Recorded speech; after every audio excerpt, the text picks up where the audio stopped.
Hey guys, welcome back to TechMan. Today, let me show you how to face swap with Gemini Nano Banana Pro with one prompt.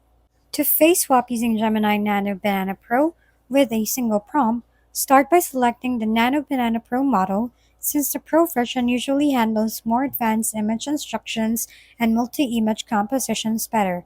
After that, upload the two images you want to use for the face swap, making sure both photos have a clear and focused subjects so the AI can properly identify the faces without confusion.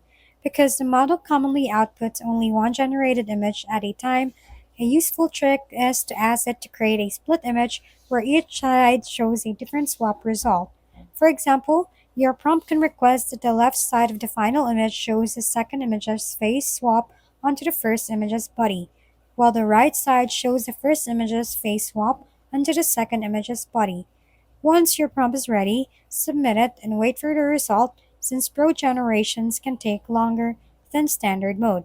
If the output looks too cropped or unnatural, you can improve the quality by making your prompt more detailed with instructions like realistic blending, smooth facial edges, matching lighting, natural skin tones, and accurate facial alignment to help the AI produce cleaner and more convincing face swaps.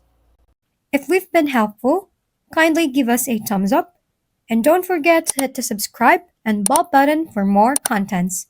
For any questions and suggestions, comment down below.